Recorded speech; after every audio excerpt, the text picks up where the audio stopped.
Huh? Where am I? You're wrong way. Who's there?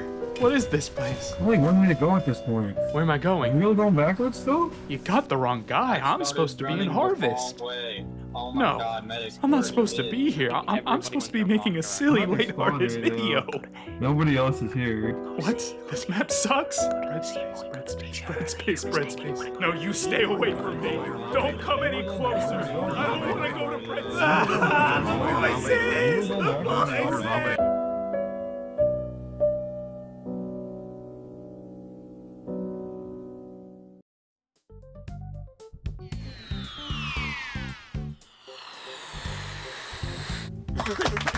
Hello, my name is Twister, and welcome to TF2Night. Back in my day, me and my friends would play a little game in TF2 that I like to call the Chump Dump. The rules are very simple.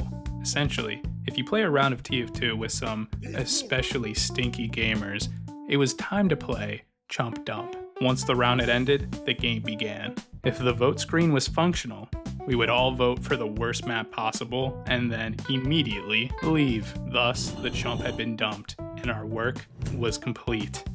Many maps were considered good dumping grounds, but one in particular really got us fired up. Of course, I'm talking about Breadspace. Admittedly, I had never even played on the map, but I knew that everyone saw it as a certified stinker. It made me wonder, what if I was actually sending these stinky gamers to a hidden gem of a map? I knew I needed to know more, so I proceeded to play 50 games of straight Breadspace. Now, it's your problem too. So stop your grinning and drop your linen, because we're going to Breadspace on TF2Night.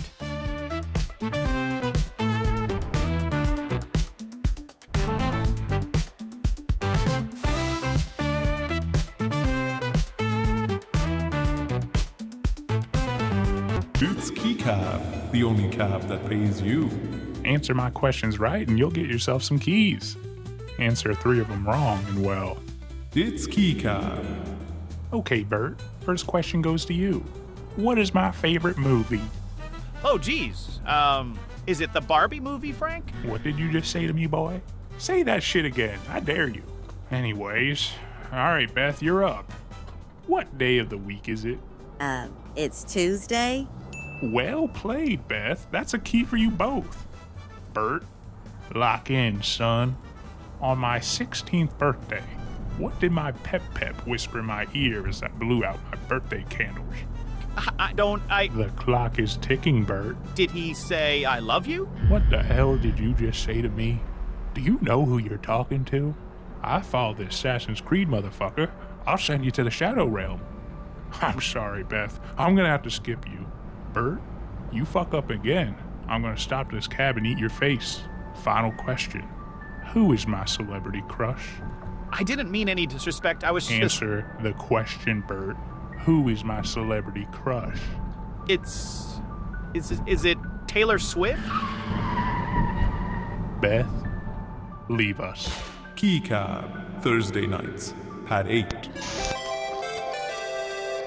Space is big, really big, but not as big as point A on Breadspace. The first point is massive and open, and if you were to tap into TF2 discourse, you would find that this is the most popular criticism of the map. Large maps in TF2 have long been plagued with one common complaint. Sniper mains can have their way in these types of settings. So, is that how it feels playing on Breadspace? Are you constantly getting your head blown off your fucking shoulders? Is an Australian man taunting you from afar? Some of the sniper sightlines on this map are, admittedly, pretty fucking insane. Oh my god! Holy shit! From downtown! This guy knocked me out from damn near a different continent. Like, holy shit.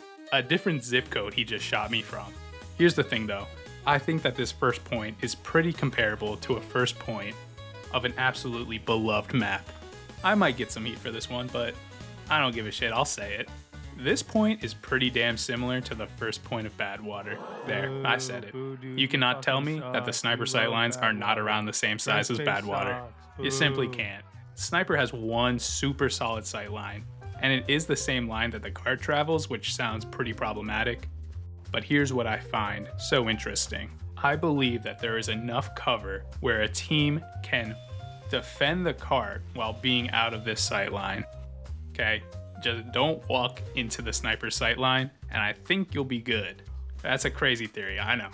And I don't want you to think that I'm some sort of sniper apologist, okay? That's far from the truth. But if you stay out of this sight line, you are not going to get your head knocked off. Another interesting part of this map is that engineers are going to struggle to cover the flanks, meaning Scout is pretty damn good on this point. Not in a I'ma push the cart 2x speed good, but more in a I'm gonna go to the back lines and kill a fucking sniper kind of good. I think this puts Sniper in more or less of a balanced spot as any average TF2 map. Maybe that's a hot take, but I'm gonna stand on it. But that's enough Sniper talk for now. What else does A have to offer? Well, I'm a big fan of this little side passage along the rocks. It's great for just about every other class besides Sniper. A lot of action's gonna go down here. It's gonna be nitty gritty, close quarters, so you know the big boys are gonna be out and about. And this is gonna most likely be where the first engineer nest is. I'll tell you about the second one in just a second, but we gotta talk about the other side. Bacon, bacon. So the other side of A is gonna be where Scout and Spy are gonna be running around. There's just so much room to work with. I did not mean to do that. I did not mean to do that. I did not mean to do that. Okay. And that's really what enables Scout to be so good on this point. Just has room to move his puppies. All right, now back to Engineer, because this is one of the most important positions in the whole map. This is what I like to call the rubble room. And essentially it overlooks the point, so you know a sentry is gonna do an absolute ton of work there. A sentry nest can go crazy right here. You got a teleporter and dispenser supplying your team while also just spamming the hell out of the cart. If the attacking team doesn't play it right, you can absolutely just hold out in the very first point. If they are able to get past the rubble room and capture A, point B changes the whole flow of the game. You go from this expansive, open-ass map to this cramped little loading area. Things are gonna get a little scrappy in point B. Things are gonna get a little chippy, okay? Because it's so up close and personal, I'd say this is probably Sniper's weakest point. It has this pretty steep slope leading into the point that can be a little fucking weird to snipe out of. Sometimes all you can see is the heads or the feet of your enemies, and at least for me, that messes up my brain. So, who is actually good here? The big boys are definitely gonna benefit from this close range and the tight hauls of this point. Shooting a rocket or lobbing stickies around a corner is going to put up some big numbers. A revved up heavy pulling up around a corner, going to melt some enemies. The big boys are going to eat it up. Unusually, a class that is very good on defense here is Scout. You've got 2 flank routes to get behind the attackers on defense, and Scout can just fly right through those flanks and get in behind, where you can destroy some teleporters, kill some snipers, just generally doing what Scout does best. I don't know, fucking 1v1ing noobs and shit. I don't know. Anyways, another class I can see absolutely popping off is the Spy. Any point with a bunch of flanks is going to be good, but there are plenty of places to drop down from as well. And we all know TF2 players do not look up, so Spy can really fucking eat here. Oh hey, you look handsome. Of course, any great point for Spy is gonna be a great point for Pyro. Pyro's gonna just straight up bully any Spy that he comes across, but there's gonna be a great deal of spam thrown around as well from all the big boys. So some meaty reflects are definitely a possibility. Also, if you're an absolute sicko, I found that Ubering a Pyro out the cave tunnel can be absolutely lethal. Unless you were staring down this cave, there's no way to see this Pyro coming, and attackers can easily get caught out. Both A and B provide an incredible opportunity for the defending team. I would say that about 80% of the holds on this map will occur on either A or B. So once the attackers take B, C and D are now in their favor. Tonight on 59 Minutes, we'll be talking with Hockey Guy 33, a free-to-play pyro main who claims to extinguish his teammates. So let me get this straight. You walk up to a burning teammate and you right-click? I mean, yeah, It just puts the fire out. Every time I'm set on fire and my friendly pyro has a gibbous on, I know I'm going to fucking die. So these burning teammates, are you sure you just don't walk past them as they scream for help? No, I just put them out, you know? Well, why wouldn't I? A year ago, if you were to tell me a free-to-play pyro could extinguish you, I would have asked for your address so I could come to your home and kill you with a ball-peen hammer for trying to trick me so devilishly on mine. But today, all I can say is, Hockey Guy 33, you are one beautiful bastard. Point C is commonly referred to as the caves, which makes sense because 85% of it is a cave system. But before we talk about that, I just need to mention this little strip before you descend into the caves. Shit goes down on this little strip right here. I don't know what it is about this part of the map, but it is an absolute DM zone. Maybe because other than this one tall wall is essentially an empty room. And now that I say that out loud, that's most likely why so many people die here. But this area is an absolute meat grinder, and I love it. Just listen to the joy and jubilation in my voice during this clip. Oh, baby! Come on, baby, baby, baby!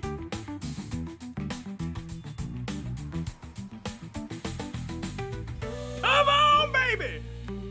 Come on, baby! I just needed to pay a little homage to this beautiful rocky arena before we descend into the caves. This point has one flank that is on the right side of the map that's going to take you around the red defense, which is most likely situated at the entrance of the cave. The defenders get this little pillbox that they can set up in. It's a good place to fire upon anyone entering the cave. The only way for the attackers to get in there is to either go around the side of it, double jump, or explosive jump in. That being said, it doesn't give a whole lot of cover for the defenders, so it's pretty easy to spam out. To me, this kind of seems like a spot where you can support your engineer who's most likely building in the corner.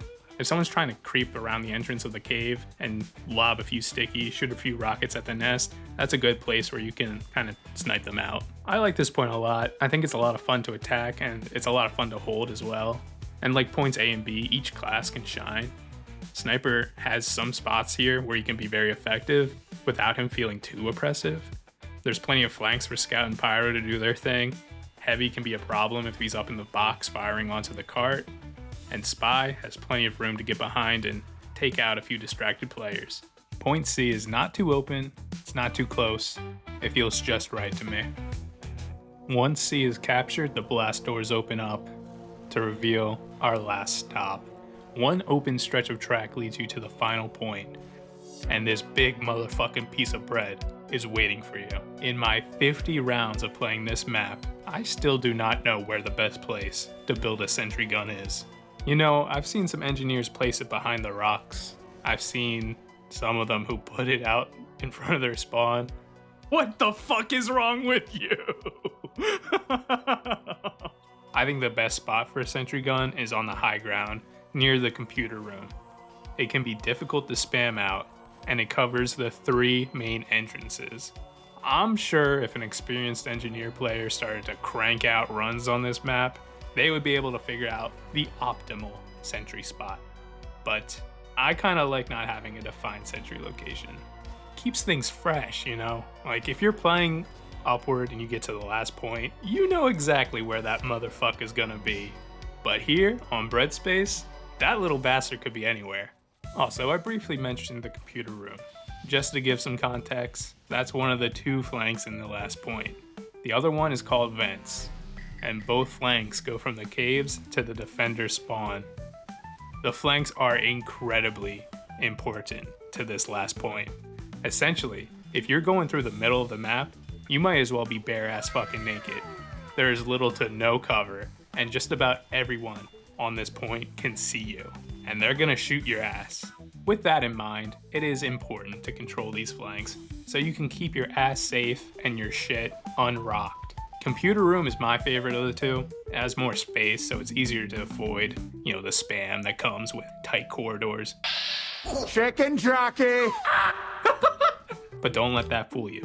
The vents can be very powerful for those who can get in and out quickly. Specifically, I have found that the attacking spy can feast using this flank.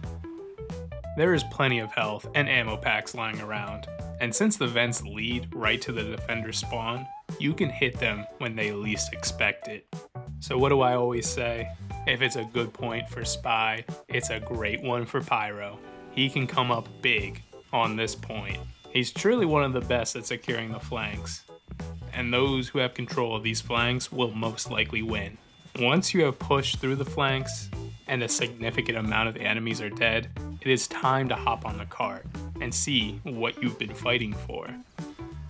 The round ends when the attackers drop a big ass fucking bomb into the mouth of what they call Big Mama. Like the end of Jaws, you watch her blow up and your job is done. I am Dick Durst, and it is now time for tonight's movie review. 2024's The Substance has had a lot of buzz around the office. I have to say, it was just okay. It was pretty heavy-handed, and it could have been 40 minutes shorter. Also, what has it said that The Fly hasn't already? I'm giving it 3 out of 5 keys. Anyways, it should remind us all that it is okay to age. Brenda, if you are watching this, you are so beautiful, and I miss what we once had. Back to you.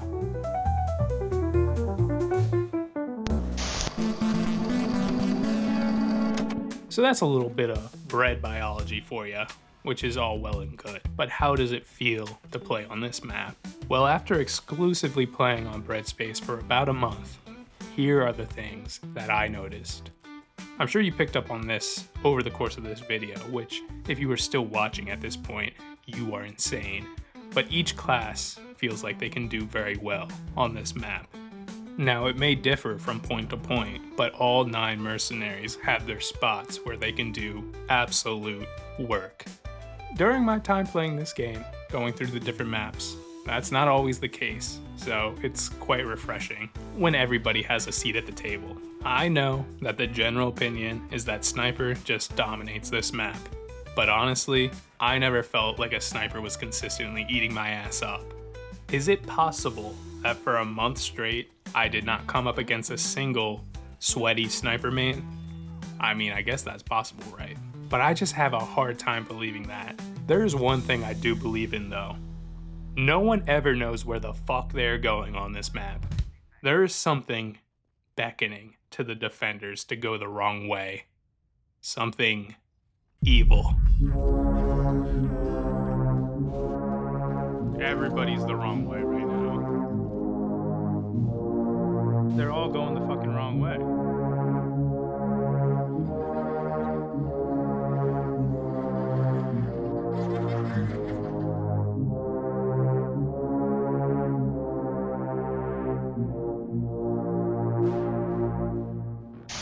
Red's first respawn points you in the direction of the last point. To be fair, there is a sign that says A and B this way, but come on now. These are TF2 players we're talking about. It's hard for many of us to look up. You expect us to read? Often, you'll be defending the first point just to look around to find your teammates, but it's too late. They have already been taken. The void of C and D has consumed them.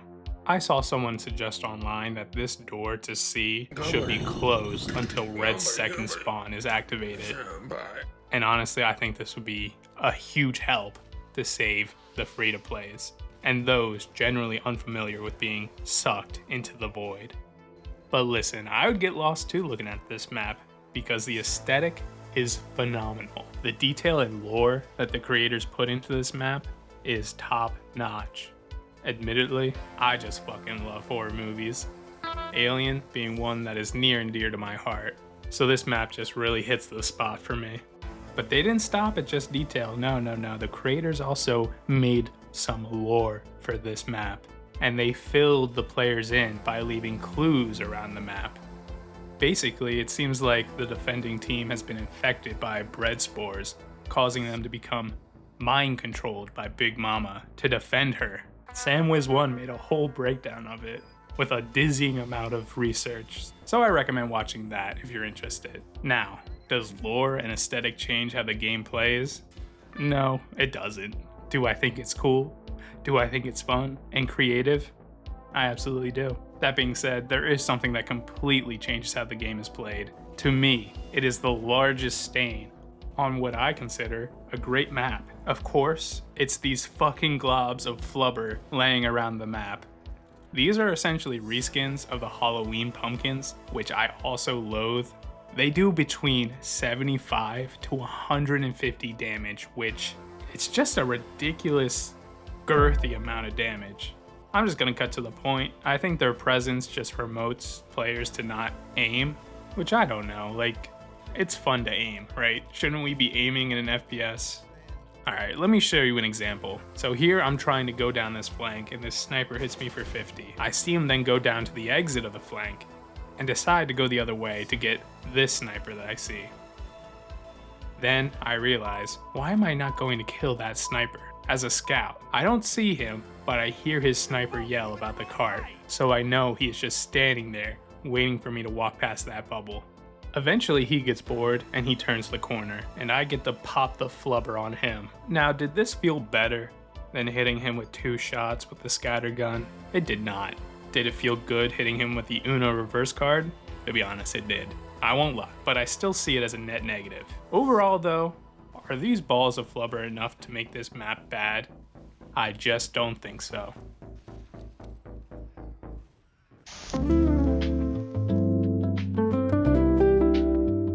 So that's what I learned from my journey through Breadspace. Admittedly, I did not play on this map when it first came out, and from my research, it seems like there were many, many bugs on launch. But other than the cart just sometimes grabbing you, the bugs have been ironed out. This is a map that I never even thought to play, mostly because I knew what others thought of it. That was very cringe of me. Dedicating my time to the bread has shown me some beautiful things though. The points on this map are unique and they're detailed. It feels like each class was put in mind when creating this map, and I truly appreciate that. I'm sure some who watch this are going to disagree with me. They'll say, actually Sniper is actually frippin' busted on this map, and shit like that. I'm also sure I missed something while making this, which, what can I do? Okay, I'm gonna miss something, okay? All I know is that this map is worth playing, and personally, I think it's one of the better payload maps in the game. But that's just a game theory. Anyways, make sure to file your taxes and fold your laundry. No, Demo, I'm sorry. Good night, TF2.